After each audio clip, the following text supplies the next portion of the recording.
The debate over privacy versus security, it rages on. Joining us right now are two Intelligence Committee members, Representative Republican Mac Thornberry from Texas. We have Democratic Representative Jim Hines from Connecticut as well. And Congressman Hines, I'd like to start with you. Last week you said that you, quote, hadn't heard a convincing argument for NSA surveillance. Did today change your mind?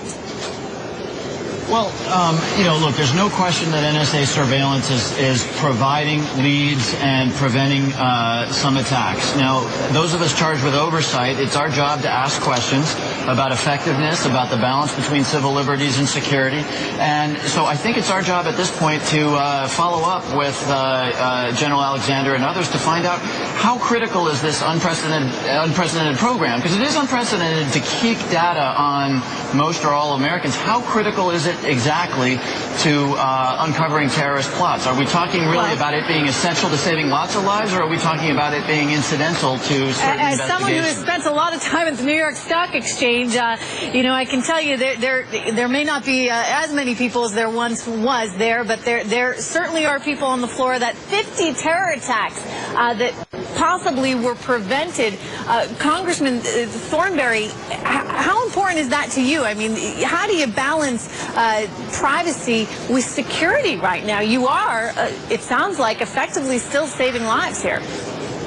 Well, I don't think there's any question about that. And remember, it is just at least 50, and General Alexander testified that it's actually more. They just don't know how many more. And so what you are balancing is lives versus intrusiveness in a way. And so I think the question going forward is all of us agree you've got to do something to prevent terrorist attack. Is there a less intrusive way of doing it? And so those are the kinds of questions I think on the Intelligence Committee we will continue to ask. Congressman Hines, I spoke with President Clinton in an exclusive interview last Friday from CGI in Chicago, and I asked him this question. He basically said, it is what it is, and we're living in a new reality. And just as you might seal a letter, an envelope, and seal it and put it in the mail, you have to kind of recognize at that point it's out there. Is there a similar analogy here that you can make between email and what you're putting out into the open space? Well, it's not as simply as making analogies, and I think Representative Thornberry is exactly right. Look, each and every method that the NSA or the FBI or whoever may choose to use probably needs to be evaluated on its own merits. Look, capturing what they call metadata, this information about what number called which number, that's actually not something, and the Supreme Court has been very clear on this, in which we have a reasonable expectation of privacy. But we do need to ask the question, so where do we draw the line? Could they requisition video records? There's an awful lot of video cameras around. Could they requisition that? And how do we feel about that? So I think each one of these different methods requires us to do some thinking about the balance that Mac referred to, which is security against our civil liberties. Representative Thornberry, can you help us try to understand what the standards ought to be that guide us in determining who, what, where, and how you gather all this information? Well, the key point that I think came out today very clearly is that if the government did not accumulate this metadata, the phone companies would not do it.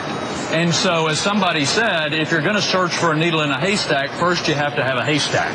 And what this program with business records does is it creates a haystack that is only touched if there is that reasonably articulable suspicion that there's a connection with terrorism. Now, the key to this is the checks and balances.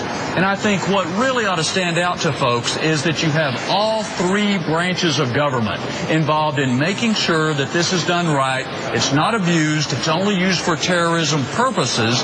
And that helps provide some of the surety I think the American people want, that their privacy is protected, that it is focused on terrorism.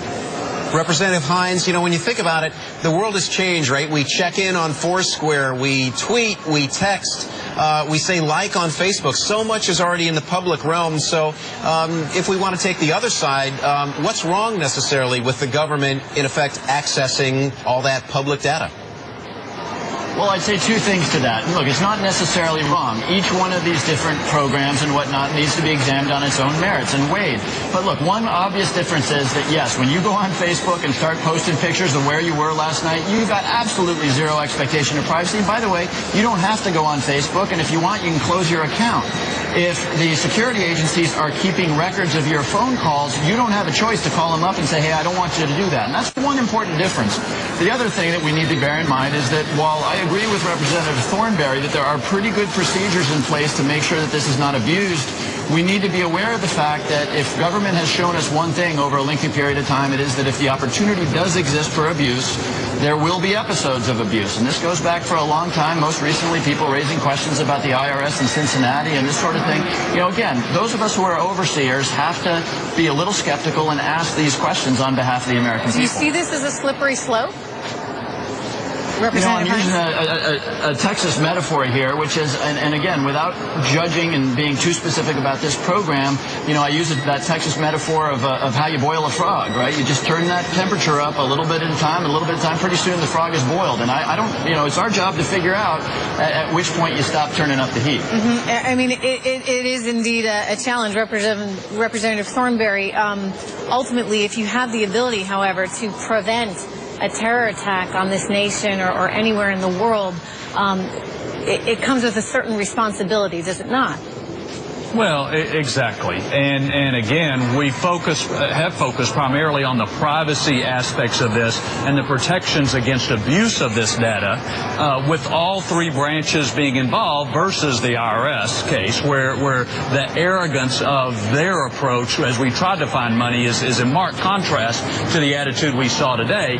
But you also have to remember that what the whole purpose of this is to save lives. And what we heard today is more than 50 cases of terrorism have been prevented because of this program. You can't dismiss that. No, it's indeed a very challenging balance, of course. Thank you so much. We appreciate you being here, Congressman Hines and Congressman Thornberry. An interesting discussion.